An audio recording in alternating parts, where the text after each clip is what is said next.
I'm here to help women reset and rewild, to embrace and prioritize the pauses in order to reclaim their peace and power.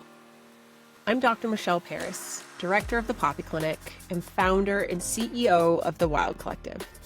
As a disruptor, naturopathic doctor, wife, and mama, I've created a global movement and sacred space for women to rise together. Here, you'll break through limitations, romanticize your life, and unlock the magic of your divine feminine power. My life's work is rooted in community, lifting women into their most powerful, authentic selves, while empowering clinicians to elevate their practices with a transformational, community-driven model.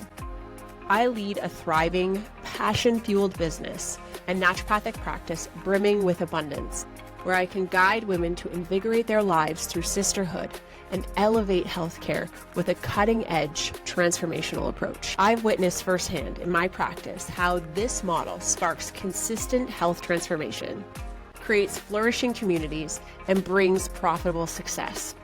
You can have it all, a life filled with abundance, contagious joy, and untethered potential.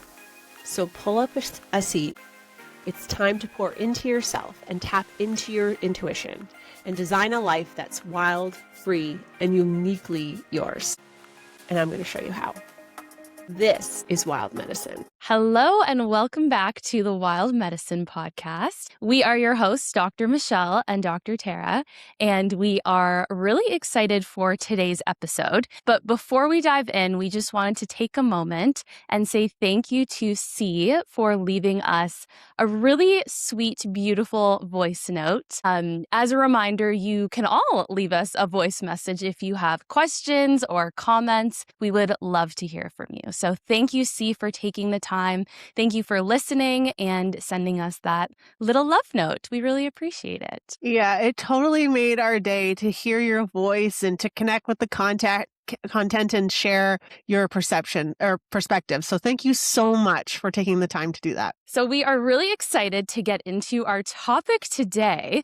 So I'm going to be interviewing Dr. Michelle today, all about breath work. For those that don't know, Dr. Michelle is in the process of becoming an incredible breathwork facilitator. And I had the absolute pleasure of getting to do some breath work with her. And so we wanted to pull back the curtain a little bit and talk about what inspired her to get into breathwork, how it's going, and all the reflections along the way. So maybe I'll start with a question. How did you get into this? And why did you get into this? Yeah, I think this is important because I didn't want to have to. Yep.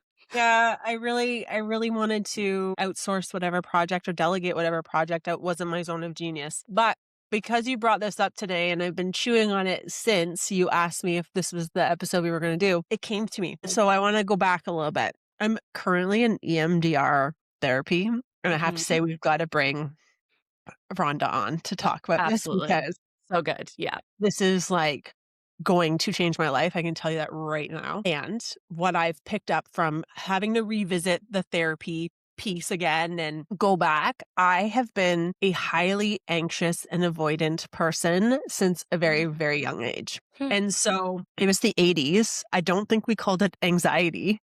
Yeah.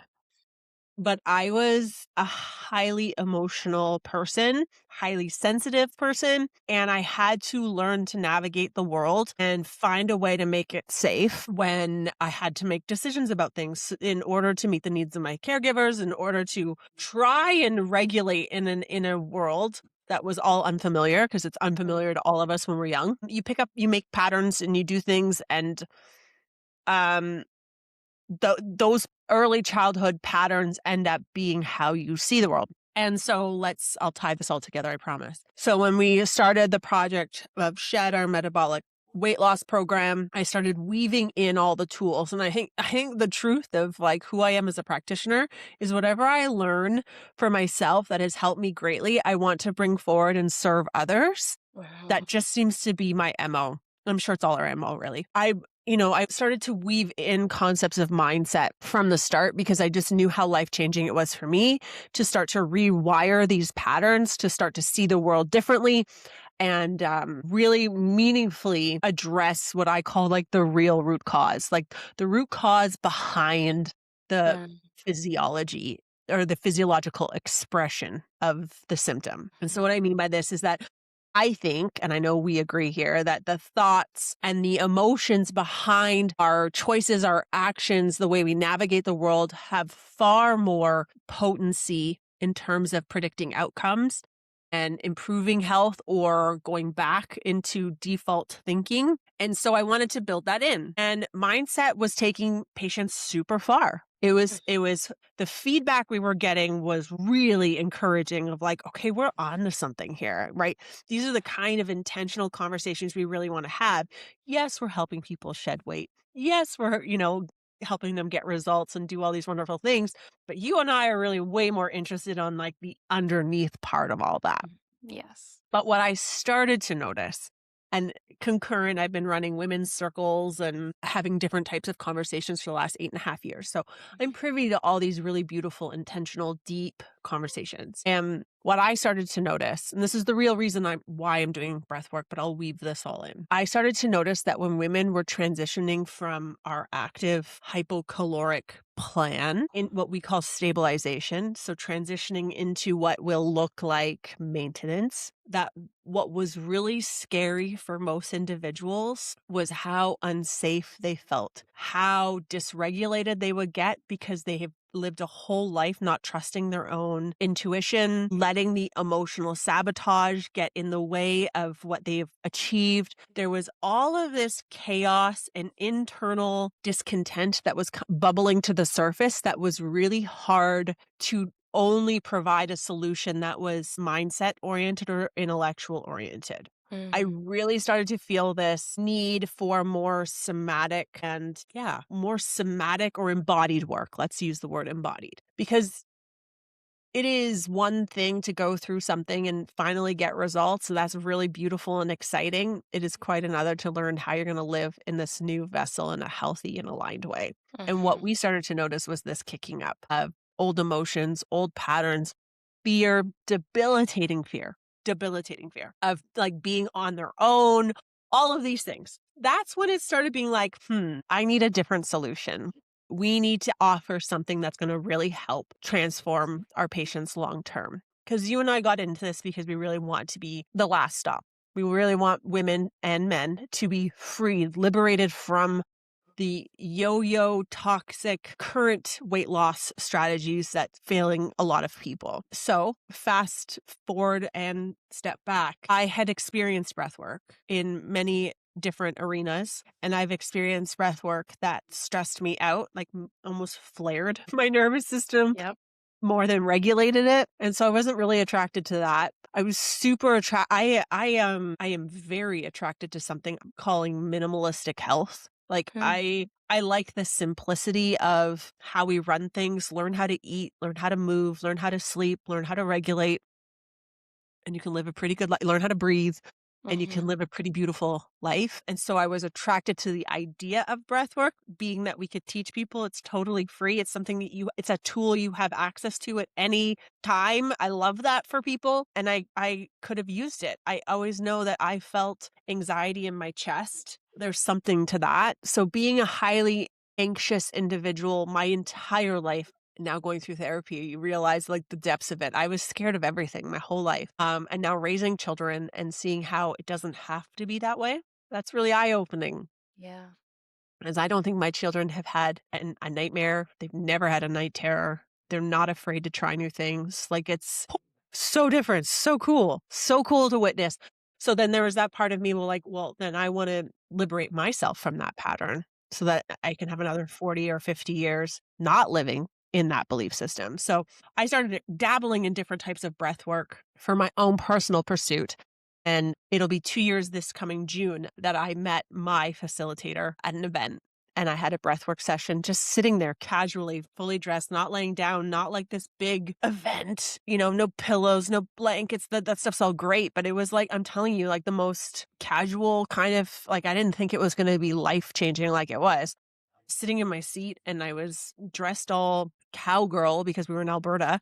and it was just fun. It was the theme. So I had like cowboy boots on and a jean skirt, and I was sitting, and it was the most powerful breathwork session I've ever had in my life. And I'll never forget it because so much healing happened. It was so gentle. It was so feminine. It was so nurturing. It created a level of safety in my body that allowed for me to start to process grief that I had not processed yet. I was well, as I'm painting a picture, I've been scared of everything my whole life. But fast forward to 2020 and everything kind of falling apart and the world being weird and being canceled and lots of things going on. I was living in a state of perpetual trauma and stress and anxiety, to the point where my husband at some point said, like, I'm not sure how to help you anymore. Like, I'm not sure what to do here. Like, you got to get it together because this is not good. And it wasn't good. That is the truth. It was really, really ugly. And this one simple, I was a like 20-minute breathwork session, and I wasn't supposed to be in that room. I was gifted a free ticket by a beautiful friend. She got me a VIP ticket. It was that VIP breathwork session that I had the most. You just like look at God's, like the way everything just like absolutely falls into place exactly as it should. And I did this breathwork session, and I cried my face off, and I processed a level of grief and saying goodbye to the way I thought Wild Collective was going to be, reaching millions of women. I grieved all of it. And, obviously that's just one moment. You continue to grieve. Like, emotional alchemy is something I think you and I really do need to talk about, and why breath work. But I started to really untether from feeling guilt and shame and all of these pieces. And I started to really be able to feel a bit safer, a bit freer. And so that planted a seed of like, oh, okay, so breathwork doesn't have to be stressful or hard. It can really induce a level of safety and help us process these difficult emotions. And so I sat with that idea and I thought, I should really hire someone. That was the thought. I should hire someone to build this out for us so that we have an expert who can guide our patients through the emotional experience. If weight loss and shed is done well, then we're getting into the cellular level where emotions are stored, and we're helping liberate and helping patients move through that. Because the only way is through. But most of us from a very young age, we're taught the strategy of pushing it down, of suppressing and packing it away. And I think we're all realizing, but if you look into the energetics of a lot of pathologies, which I really value and respect, like Gabor Mate's work on autoimmunity and the propensity of how that affects women and the emotional holding on to things. Like, there are patterns. Unprocessed emotions are not innocent. I started, by no mistake, I'm sure, as we started to move through guiding hundreds of patients through shed, we started to see certain patterns and certain limitations with what we were currently offering. And what I thought we were currently offering was already superior to what most people are getting, but was like, how you and I are like on this crazy pursuit of like, how do we make this better and better and better for our patients? And so that's when it really became, I don't think anyone else can do this. I think this has to be me. And I know who to invest in because I know where I had the best experience.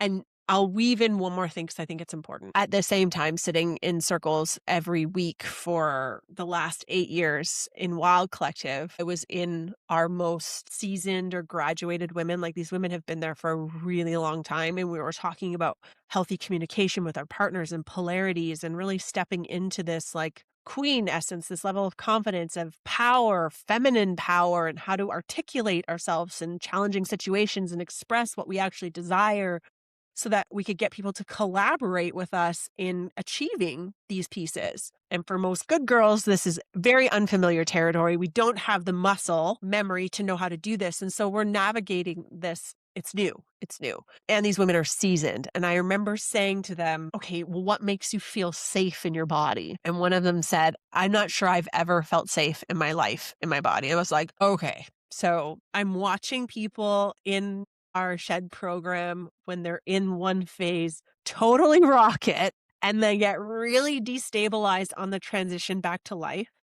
And I'm sitting in circles with women having some of the most profound conversations with so much depth to them, and they don't feel safe we need some kind of tool that is going to create safety for these people so that they can thrive in their own life, because we weren't taught this. And I'm personally invested because as an anxious and avoidant child, I picked up my own maladaptive strategies to navigate life, which does affect my marriage, which does affect my connection with my children, which does affect friendships, right? Because I can only go so far before I pull away, because that's a strategy. Mhm. And so that was a really long-winded way of telling you, like, for me, I like minimalism. I want it to be simple. I want it to be effective. And I want a holistic approach to health that has effective strategy, that has the neuroplastic perspectives of mindset and somatic and embodied practices of breath work to create a level of holism for our patients that allows for them to have the health and the life that they desire and deserve, but they can do it on their own terms. I want people to not need me. And that's probably my avoidant. And beautiful perspective on health. Everything has a asset and liability, but I really do. I want my patients to not need me. I want them to really feel like they are their own best advocate, and that they know how to discern and decide for themselves what is best. And unless we are willing to go to that level of depth with them and really start to emotionally alchemize and move through trauma that is stored, we're probably not going to get very far. And that is the truth for me. Are you feeling burnt out and exhausted? See you in someone who has recovered from a few burnouts herself. And through sitting in circles with women over the last 8 years, I have some perspectives as to what personality traits and habits and thinking traps perpetuate and put us at higher risk of developing and ending up in burnout. So if you want to find out your burnout archetype quiz, are you a CEO? Are you a saboteur, a martyr, a rescuer, or a zombie? Then head over to the show notes, click the free quiz, and find out what might be getting in your way. Also, learn strategies and things to consider to help you reclaim your energy and recover from burnout so that you can be blissed out in the world and doing things that make you happy. Enjoy. Yeah.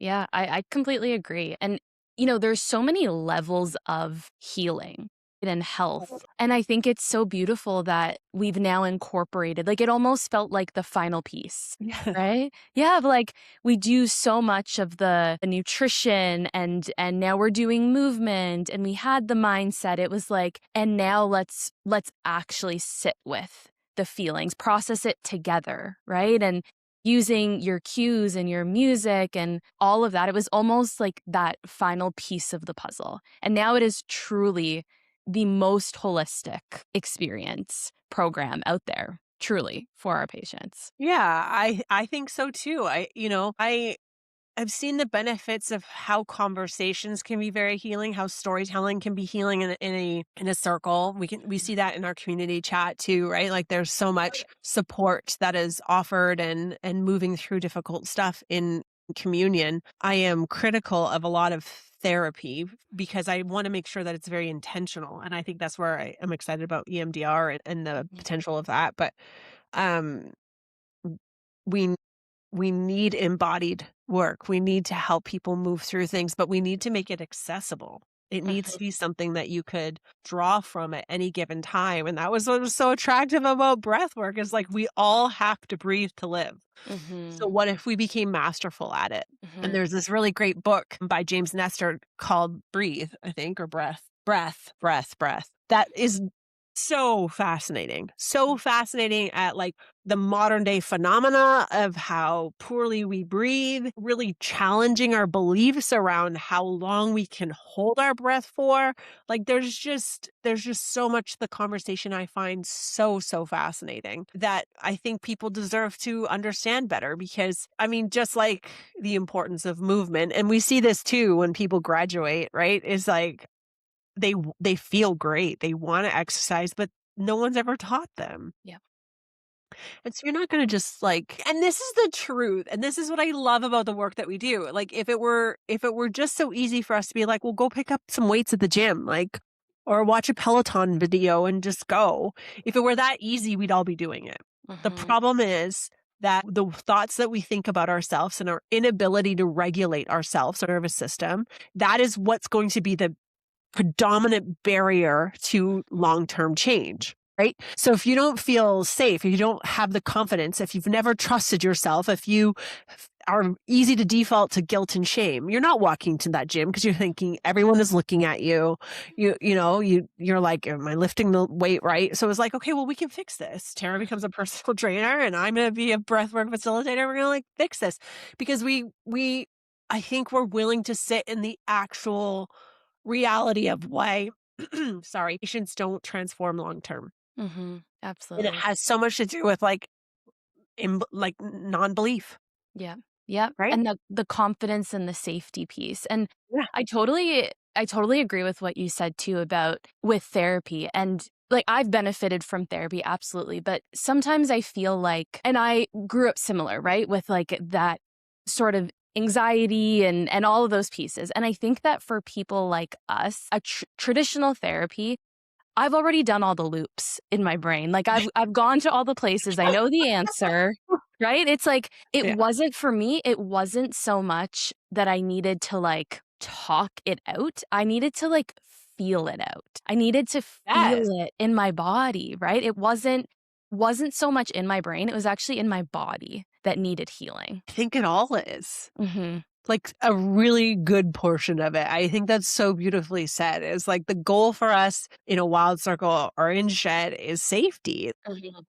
Feel safe in your body. What becomes possible if you can feel safe and create safety in any situation? That's liberation. Yes, totally. Yeah. And I think we're equally passionate about it because we were navigating a world never feeling safe through whatever, like, I didn't have a rather like traumatic childhood. Like, it wasn't, but it was my perception of it. And I think this is Mhm. really important for women to hear because we downplay that whole concept of comparative suffering.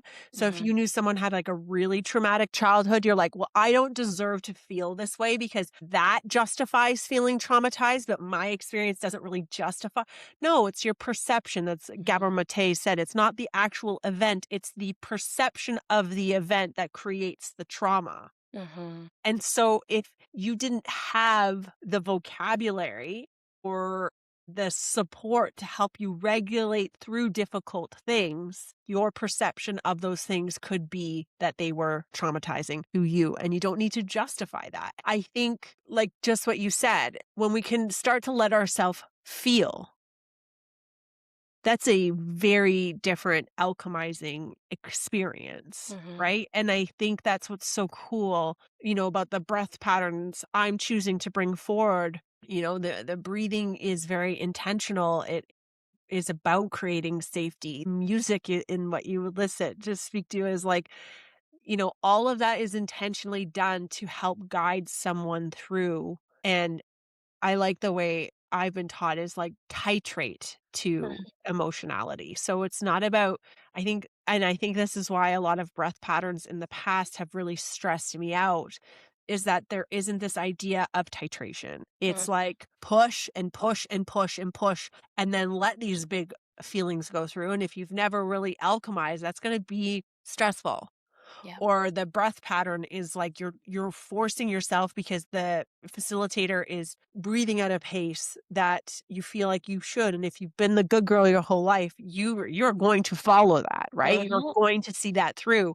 And so where's the healing in that, really? Right? Mhm. Like for what I like about the type of breath work we're doing is that the facilitator is attuned to the space, to the people, everything that's going around, that the breather is sovereign. She knows, or he knows, that they are in charge, that Mhm. they can listen to the facilitator or respectfully do their own thing because the goal is safety. The goal is to allow yourself to fully be in whatever you need and have this experience that you are invited to have through your own body's need to process. Mhm. That the entire experience is intentionally curated.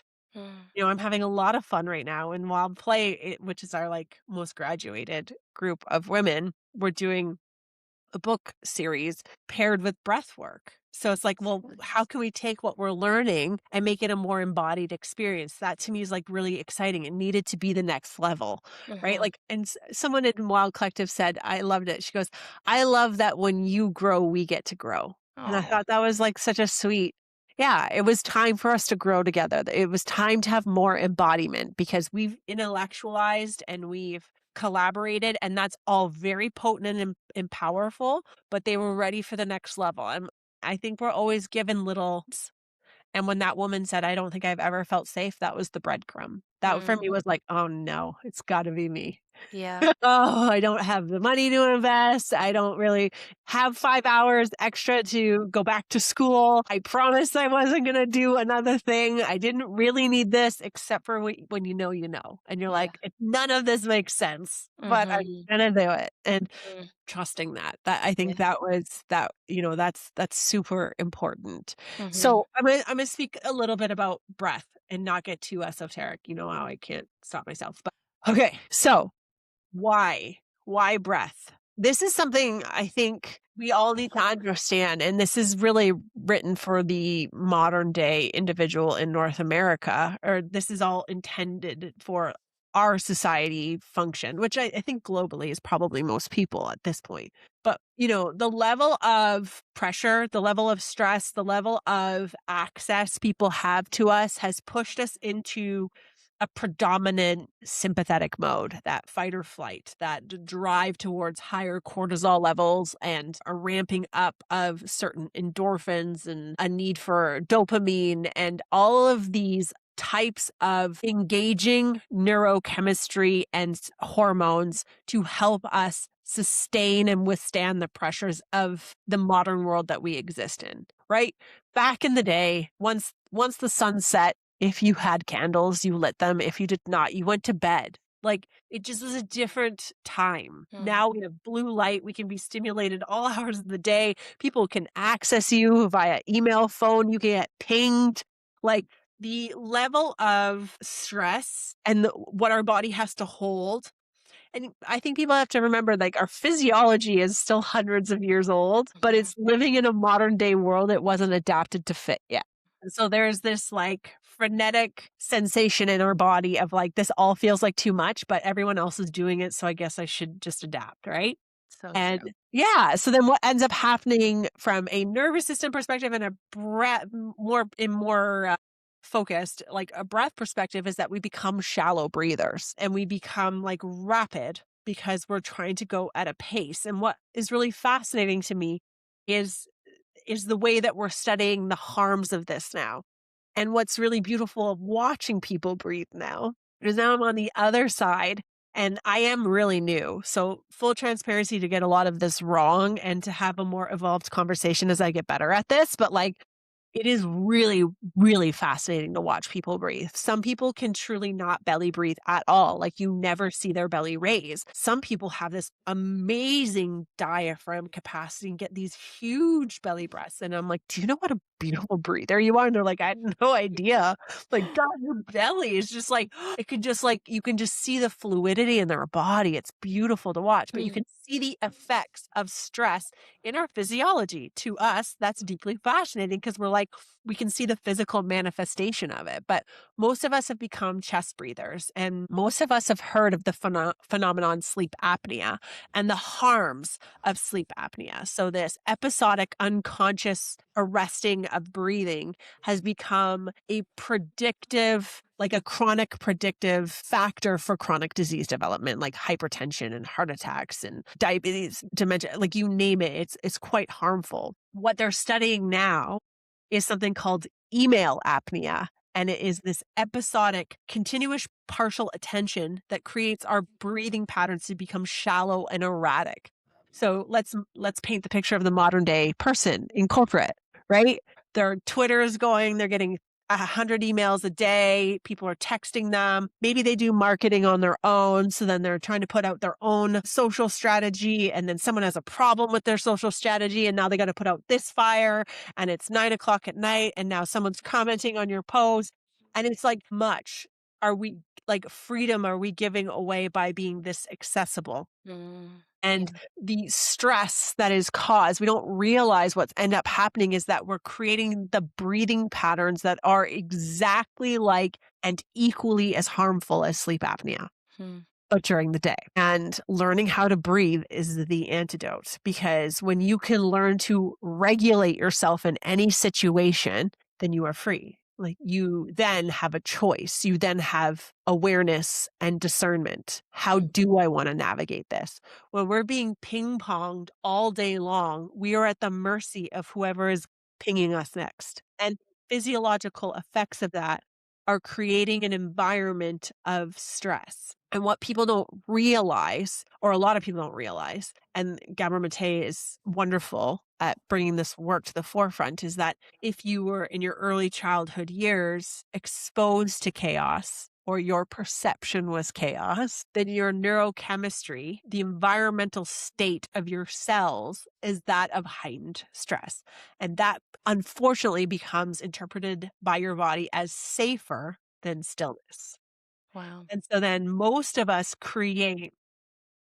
recreate an environment of chaos because the idea of stillness is terrifying. And so the very thing we say we want, we can't provide for ourselves because it feels unsafe. And therefore, we keep perpetuating these same patterns because that feels safer. So when patients graduate from achieving these amazing results to going out into the modern world, the propensity to pattern back into what they know because it feels safer is a higher likelihood than being able to stay the path of, even though they feel so much better. And this is the conundrum, and this is why we all feel so heightened emotionally about it, because we're like, but I said I felt better, I feel better, yet I keep doing these things. Why do I keep doing these things when this feels like the better choice?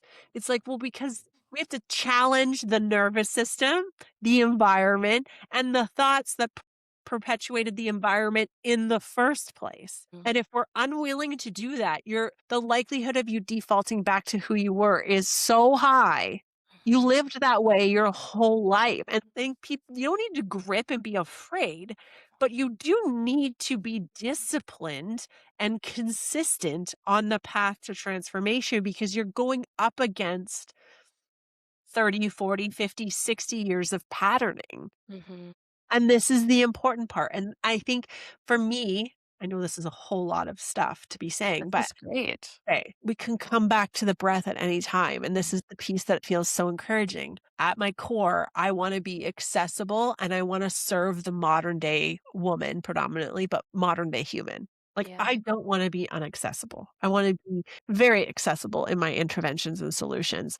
And if I can teach you how to breathe and you can carry that forward, then I'll feel really good about that, because you can do that at any given time. Invest in learning how to do that, but you can carry that forward all the years of your life. You're not dependent on a practitioner or a facilitator to guide that experience. You know how to do it for yourself. I love that. That's what we love about teaching people to eat. Once you know how to build your plate, great. You got it, right? Like, same with your breath. It's like one of my favorite things to teach is the physiologic sigh. And the physiologic sigh has a ton of research behind it. It's one of the longest studied breath patterns that help intervene anxiety. And the physiologic sigh is two sharp breaths through the nose, like, and then a long exhale through the mouth. And when you do that, you instantly feel like it's like a melting. I felt melting from supplements. Glycine has that effect on me, right? Of like this instantaneous, like, but how cool is it that our breath can take us from this heightened state of fight or flight? What are the responses? Fight, flight, freeze, and fawn, right? This nervous system state. And most of us live in a perpetual state because it's totally at this point unconscious. And we just walk through our life afraid of everything. Yeah. Capacity. You might not see yourself in my story, but you might be like, gosh, she's here again. Gosh, I'm getting pinged again. Gosh, this HR problem. Like, we are living in a perpetual state of imbalance, and it's normalized and it is sickening and it's making us sick. And you can step out, and you can step out powerfully through your breath, and to be able to be like, whoa, I just got activated something. And I'm learning we learn in phases. We get better at this as we grow. I'm starting to interpret data differently because of all this work we've done together over the years is really helping me. So I had a heightened situation last year that I didn't expect. And I was reading information. So someone was saying something to me that the words were lovely, the words were encouraging, the words were supportive, but my body was having a very different physiological response. Now, the best way I can attribute this, and I've said it on the podcast before, is like the times when you're in an unhealthy partnership. I'll use a narcissistic boyfriend, not that I would have any experience. I do. Where they're saying all the right things and you want to believe them so badly that you listen to the words, but every part of your body is screaming at you, no, abort. This isn't good. This isn't safe. It's very scary. It doesn't feel good. And you're like, there's this war. And for some reason, us with, good girl conditioning, we tend to override our own signals to appease, to people please, to make things work, whatever it is. But we tend to put ourselves in a lot of unsafe situations. I'm not just talking about narcissistic boyfriends. It could even be like not being able to set the healthy boundary with a coworker at work. It doesn't have to be that dramatic, but like all these times where we abandon the information we're receiving and overriding it to appease, to keep the peace, to make things work. And what ends up happening is we end up feeling very confused. And that's why we can't interpret our own data. All's to say that breath work is what helps us start to calibrate to be able to do this more effectively. So we don't have to spend years in therapy talking it through. And I don't know, you can start to learn to breathe and start to be like, oh my gosh, I had no idea this was actually what my body was feeling. Most of us, and I know this from treating thousands of patients over 17 years, most of us feel somewhat severed at the head. We intellectualize everything in our body. And so when we start to get into our body, we're like, whoa, there's a lot going on. I think that's why we escape our body. Because if no one's ever taught us to move through, then we escape. Yeah.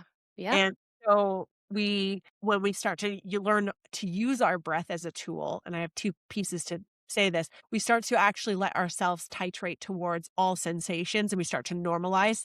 And one of my favorite lines my breath coach gave me is, the more we feel, the better we feel. Now that sounds like a lot to someone who's never let themselves feel, except for that when you play with that concept more and more and more, you start to get what I'm really saying here. The more you feel, the better you feel, because you start to normalize all aspects and nothing becomes too big for you.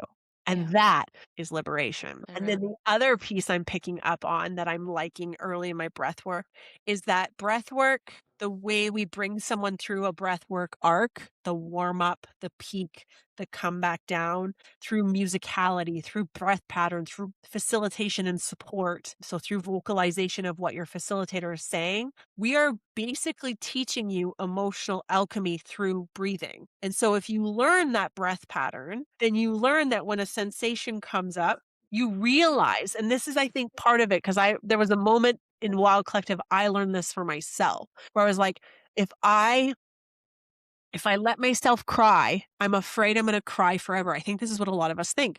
We're told from don't cry, or I'll give you something to cry about, or whatever crazy ass thing was said to you when you were little. And you shut down your emotions because you never got to actually alchemize, move through that emotion and get to the other side. You hold this really immature, childlike belief that if I let myself cry, I might just cry forever. I don't know how ugly it's going to get. And what happens is that when you give yourself the permission to feel again, you realize everything has an arc to it. There's alchemy to everything. There's the situation that brings up arousal. There's the emotional escalation to the peak. And then there's the escalation and then through. So the best way, I've described it 100 times on here, but I remember this one time where I let myself ugly cry. It was probably around the 2020 era of like everything falling apart. And I remember I let myself fall to the floor on the shower and just ugly cry. Like, snot out, like ugly, ugly. And I just kept crying and crying. My body was convulsing. And then all of a sudden I started to obviously move through that arc. Unfamiliar. I'd never done that before. And then all of a sudden I was like, what if someone walks in right now? I look like a friggin' maniac. This is hilarious. And then I just started laughing. But what that was and what I've learned that is your body moving through. And when you start to do that, you start to the more you feel, the better you feel. And you're like, oh, I won't cry forever. It's just a moment. Oh, I won't feel anxious forever. It's just a moment. Oh, I won't feel afraid forever. It's just a moment. Oh, I won't feel happy forever. It's just a moment. And we start to create this neutrality to how we feel. And all of a sudden, it is like this peace or liberation. You're like, what? It just gets to be. It's just what I am right now. It doesn't define who I am.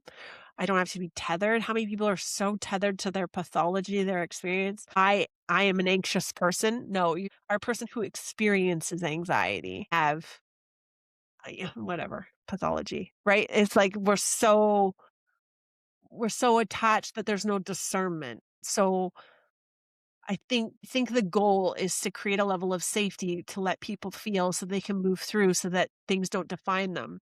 And that's what I think we're starting to see for people is that when they let themselves feel, then all of a sudden anything becomes more possible because they realize they are not the event.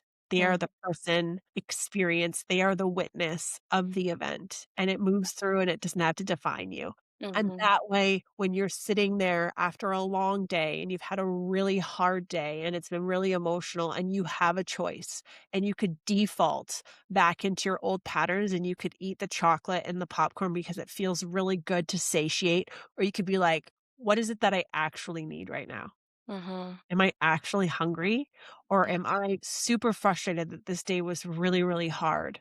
And I just actually need to just go have a warm bath or just go for a walk and get some fresh air or just express myself to my family that today has been really tough and I could really use a hug. And when we have this permission to pause, when we create this moment where we can do that physiologic sigh and be like, what is it that I actually need? Now we don't think we are the event. We are the perceiver of the event. And now we have a full spectrum of choice. You might eat the chocolate, but you at least will be doing it with a level of intentionality. This episode is brought to you by the Wild Collective. If you are ready for something innovative, something truly transformational, you are wanting to build a beautiful life and thriving health and vibrant energy, and you're not sure how to build that in, you might want to consider something as incredible as the Wild Collective. The Wild Collective is our women's health initiative. It is a closed community of like-minded individuals. It is where sisterhood meets self-care. There's 10 modules of fundamental women's health, all the evidence-based information that you need, the testing, the handouts, the assessment, how to advocate for yourself in the wellness space. Also, what natural and integrative approaches you can consider for any age and stage in life. And being that it is part of a community, you also get this beautiful experience of meaningful connection, conversations that matter, and truly up-leveling your life. So if you are ready to take on something totally transformative and fun, then please go check us out at the Wild Collective. So that's the-wild-collective.com. Get on the wait list and we will see you in one of our wild circles very soon. Yeah. And in this world that we live in too, it's never been easier to not feel your feelings. Oh gosh. Right? We are Queen. right? We're so tethered. And I see this, I've talked about this so much in kids, in mental health with kids, is anytime we feel any discomfort, let me pick up my phone, let me scroll Instagram reels for 5 minutes and distract myself, right? And it goes back to what you were saying at the beginning about simplicity medicine. Like, what if we already had all the solutions? We just didn't know how to tap in just yet, right? Like there's all of these adaptogenic herbs, which are like stress relieving herbs and the nervines and all the things. And it's so attractive, right? Everyone, okay, what's the best stress relieving supplement? What's, like for this or that, all centered around the nervous system. And it's the same thing, with breath and with movement. It's what if the very best intervention was actually at our disposal at all times? It's something we could tap into whenever. right? Like it's already in us. We don't necessarily need the latest and greatest supplement. We just need to learn how to utilize those breath tools. I've noticed, yeah, the ease in which we can disconnect these days, I mean, it's so much harder for any of us to be able to create safety and regulation in a world that loves you being distracted and disassociated. In fact, people are profiting billions to make sure that we are dysregulated. We feel like we're never enough. We're constantly chasing something or needing the next thing. We love a distracted society. Like that is just how it's created. So we are going up against a lot, which is also makes, this another challenge is that you're going against the grain. But me doing some of the deeper work because of the breath work that, I'm intentionally doing and leading, which means I'm holding myself to higher standards and really questioning things that I'm doing. I'm realizing like how deep this goes for me and how unsafe. I have the loveliest family. I have a very loving relationship with my husband. I have wonderful, emotionally regulated children, which means sometimes they're more emotionally mature than me. And I realize how much I try and isolate, and this is where EMDR is really helping me see why I'm this way. From a very early age, I learned that if I got quiet and went into my own internal world, and this all makes sense to me now, but I am like, I've got great imagination. That's actually been great as an entrepreneur. Mm-hmm. And it's a liability because the world I've created in my mind is often a lot more pleasant than my current circumstance. So there is this like want to dissociate, and my family has really picked up on it. And like I have like headphones and I'll watch a show and I'll be in the presence of my family and that feels safe, but I'll have to watch something I enjoy.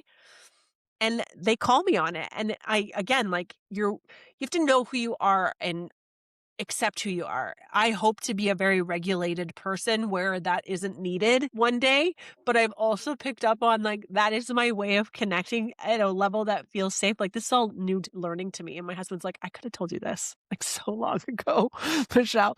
But like it's so true. Like you just see your own patterns. But if you've never felt safe, if you picked up along the way that, the world isn't safe or whatever, or you just love a distraction, it it's going to take some time and it's going to take some tools. And the idea that we love about minimalistic health is that you are the tool. Your breath is the tool. And most of us were just never taught. We were never taught about puberty. We were never taught about stress. We were never taught about how to use our breath or nutrition. That's the other thought that I was going to say. Because, to your point, like even as when I started off as a naturopathic doctor, I felt the need to prescribe a lot of supplements and act as a green allopath because that's the way the health system worked. And it took a lot of years of confidence in my own methodology for me to resist against the propensity of people wanting something and feeling like they were getting something of value, even though they were leaving with nothing. It took me a long time to trust myself enough to be like, no, no, no, no. I know it sounds good to give you the adaptogen, and this is what I was thinking when you were speaking, and then I got hijacked a bit, but like, when we think about the addict, I speak about this a lot because it has been very powerful learning for me. But if they learn to regulate or stay sober by using a different tool, so they've just put something else in place instead of the actual alcohol or whatever the intervention is. When you run out of that thing, what are you going to do? And that's same with the supplement. So then you're in a stressful situation and you can't grab the ashwagandha. What are you going to do? Yeah. And this is where it's like, well, we have to armor ourselves with tools that we can draw on in any circumstance. That I use the word liberation very intentionally, but then you're truly free, right? Like then you can put yourself in any situation and regulate. And that's why for me, spirituality is a big thing. Breath work is a big thing. Nourishment is a big thing. Sleep is a big thing because it doesn't matter what my circumstances in the world or where I am located, I can regulate. And I think for me to be able to help patients regulate and regenerate their heart, like be able to reclaim parts of themselves and move through their life in a more regulated and rooted perspective, like we help them move through. I this is the cool thing about having difficult situations, is that it's the opportunity to provide a new intervention. And so I think we sneakily built everything perfectly, right? We create a safe space. They get the results. They just focus on the mindset. They just focus on like the task at hand. And then they move into a new space of freedom, not full freedom, but newer freedom. Mhm. Then in that freedom comes up all these new brewing emotions that they didn't know were there. They're getting unlocked. They're getting dysregulated. And it's like, cool, we've got you. Mhm. You're going to now try this and you're going to move through this. And what if you let yourself feel? And what if like we go approach it this way and you start to like each day, each moment, each breath, start to really calibrate to a new level of trust, self-trust and safety and integrity with your word. And you're like, maybe I can do this. Mhm. Maybe this is possible for me. Maybe everything that they're saying is actually true for me too. I think that's the thing I know we say a lot, but like there are no secrets. We don't gatekeep. And everything that we've ever done, like we've walked the path. Mhm. So like it means it's also accessible to you. This isn't, some elite club that if you only could afford this type of collagen, it would work. Like, no, it's not, that's not it. Mhm. Mhm. Well, yeah, and then you're dependent on the collagen forever, right? And it's just this cycle of dependency on the different things, right? It's so true. Like, what if it came from you? And there's always going to be hard things in life. That's not a thing we can avoid, right? So, what are the tools when life gets hard, because it will, right? And we talked about it on a recent episode, like what's the foundation that you can fall back on, right? Those are the things that really matter. And especially in shed, right? We've talked about this before, but food is the way that all of us are taught to cope. That is our biggest coping strategy that we learn from childhood. And so when we take that away, like that unhealthy reliance on food when you're having a hard emotion, we needed to fill that gap for our patients Totally. with something that they could bring on as to replace that coping mechanism that they had that we're trying to help them get away from.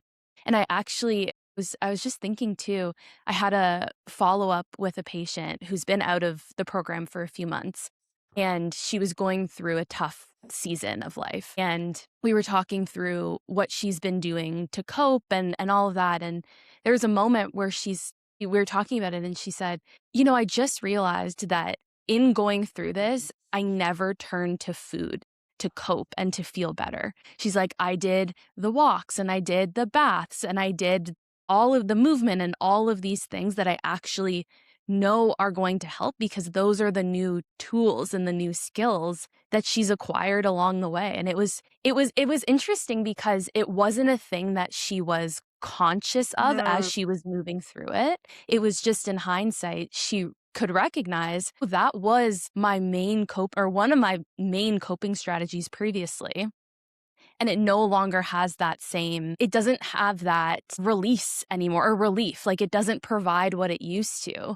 Knowing how much the breath helps, the movement helps, all of the other things that truly do help, right? And help us to process instead of numb. And that's what we're really trying to get to, I think, is processing instead of numbing. It's so easy to numb with the food, with the alcohol, with the social Netflix. media, with the emails till midnight, right? Like numb, numb, numb, numb, numb. But how do we process? Because it's exactly what you said, right? What we suppress persists and affects the cells and all the things, right? We need tools to process, and breathwork is such a beautiful way to process. Yeah, and I think if you then learn through breath work the temporariness Mm-hmm. of everything, you're like, oh, it's just a moment. Mm. This is just a hard moment. This is just a happy moment. This is just an anxious moment.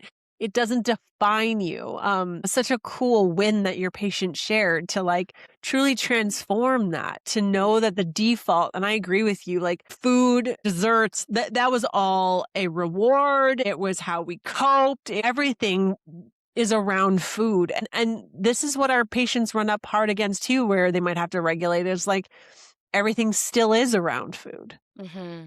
Right? Like so many patients will tell us like, well, this is great, but like I actually have to do these events for business reasons or whatever stories we tell ourselves about how we can't free ourselves from the dysfunctional relationship society has with food is interesting. And you can choose to see that through, or you can choose to say, well, maybe I want to see this different. And one beautiful, powerful tool we have to gain that perspective is our breath, is to just pause and to just give yourself a moment of like, where is this actually coming from?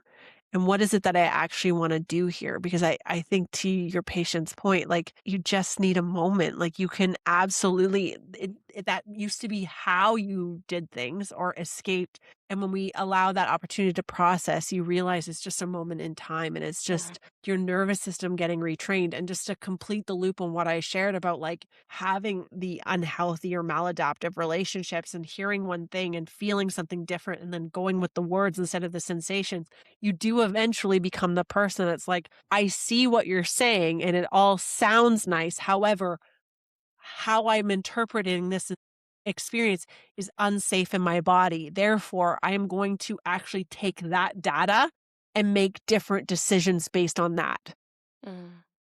Because there's a level of self-worth of you can say whatever you want, but my nervous system is going to inform me about how this situation feels for me. And then I can make a decision to choose to engage or not engage. But there's discernment there. There's a choice there. It's not like I should do this. Like the shoulds go away. And again, we could go on, but when the shoulds go away, then we're going to need tools to help us hold that, because for a lot of us, the shoulds dictated our decision making our whole life. And so we're going to need something else in place to help us process. And that's the real self-love, is Totally. actually allowing yourself to feel and trusting yourself to know, like you said, that So true. maybe you cry for an hour or two, and the trust in yourself to know that this too shall pass. Like that's actually love, right? That's what you would do to someone that you love. You sit with them as they're having that moment. You hold their hand, you rub their back, right? Yeah. Let's do that for ourselves. Let's allow ourselves that moment, right? Like it's beyond the getting the massage one time or getting the nails done. It's like actually understanding what you need and giving that to yourself, right? Like thinking about that, like actually like feeling into that. What's really cool is, so yes, you're first. What you said was awesome. Like, think about how you would treat your child, right? Like how would you, a young girl sitting in front of you, right? Like you'd be so compassionate to her. What I love about breathwork, just to like hype that up, is that you can curate an experience and you think it's going to go a certain way, but everyone's going to get exactly what they need. And what's interesting, to your point, we don't know that. Like you might not even know what you need, but just letting yourself feel is the solution to figuring that out. That's the beautiful part. And for most of us, when we actually give ourselves the permission to pause for a minute and just breathe, most of us express that emotional titration, if you will, through our eyeballs. Like it comes out, like there's more tears than I ever thought would happen through breathwork. I think that's the thing that's been the most surprising, is just how much people need release, how much they just need it to move through their body. And it likes to come out of our eyeballs, and that's totally okay and beautiful. Actually, it's so beautiful to witness. It's not weird, and we still tend to apologize for it, or, but it's just processing. And then to your point, like, how would you treat someone else when they were going through something? You'd be so nurturing and so tender. And I held this breathwork session last week, Wild Women, and there was like finally like beautiful somatic movement happening, because I think that's the deeper level, is that things need to move through us as we learn to breathe and feel safe in this body.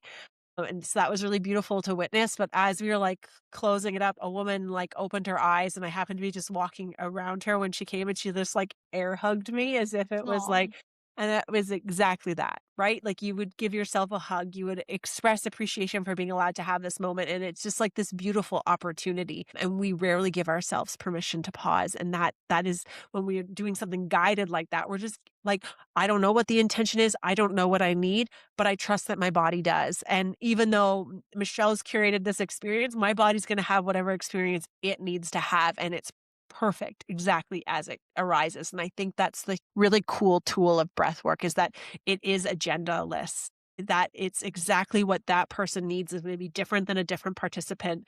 And it all gets to be there and it's all perfect. And I don't know any other intervention that behaves in that way, where we can help so many people at one time and they get exactly what they need, which is going to be distinctly different from what someone else needs. Like, that's really, really cool. That's a super cool feature of breath work. I want to highlight too that I think that's what makes you an amazing breathwork facilitator.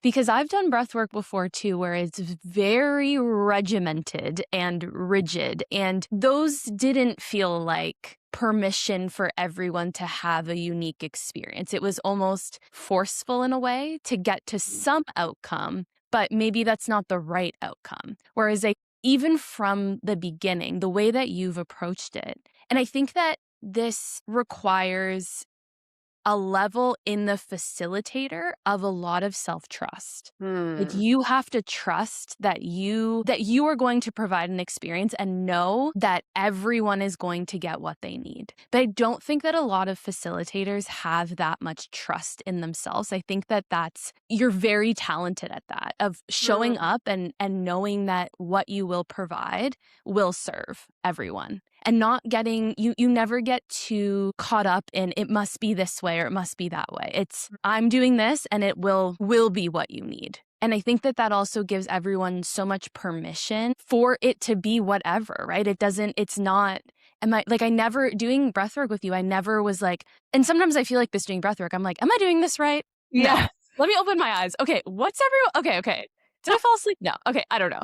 Like, I am so in my head. Whereas I felt when I did it with you, there was so much permission to just let go and just allow it.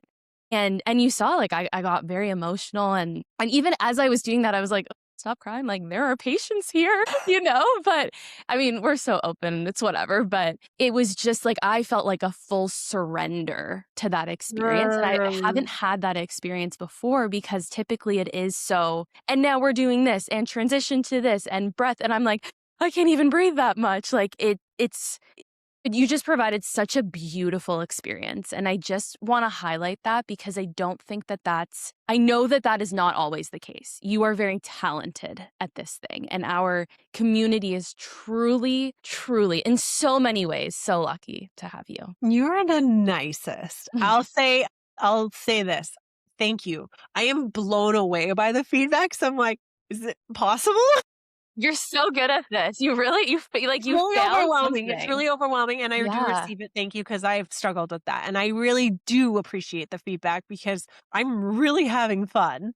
Yeah. And I will say this, and I put a story out on Instagram last week on purpose because of this, because the feedback has been really overwhelmingly positive. And I think part of what equips me to be able to hold that type of space, to be agendaless, to truly be agendaless, because that is the call of the type of breath work I've invested in. And I still sometimes, I'm like, when everyone cried on the happy playlist that I put together, I was like, what the fuck? Like, I curated.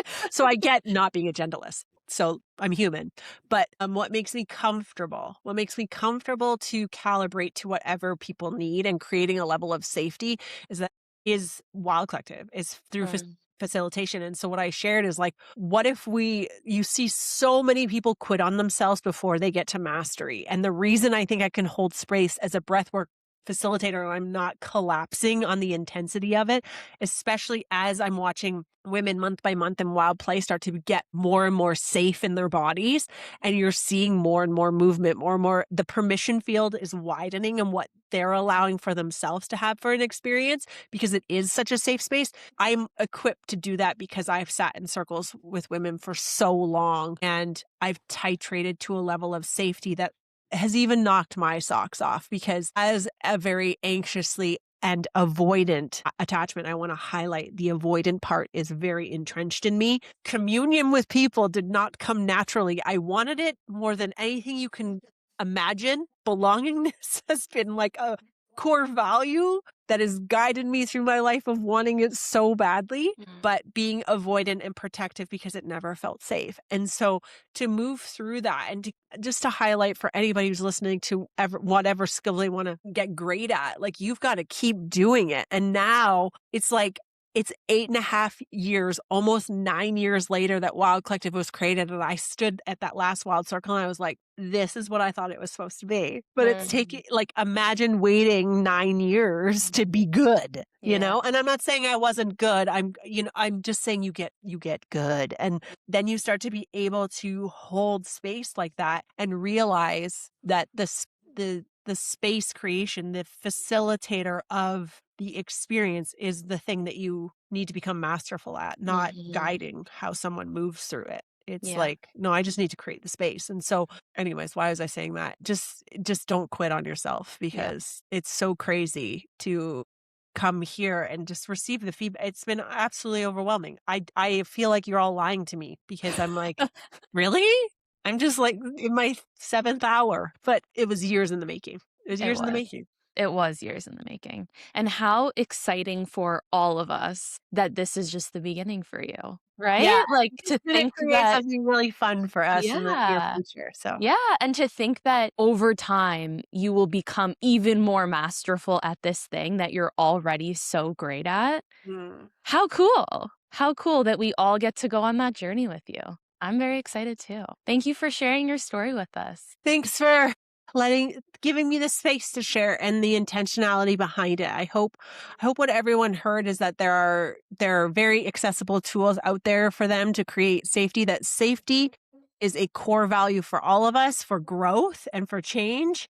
And by any means necessary, we create that level of safety within ourselves to be able to meaningfully move through and expand into the greatest version of ourselves. And to be able to learn to breathe is one of the most powerful tools we have. And to learn to breathe has never become more important, because the world we exist in is working against our innate nature to create calm. And so we're going to have to actively do something to be able to combat what is coming at us. Yeah.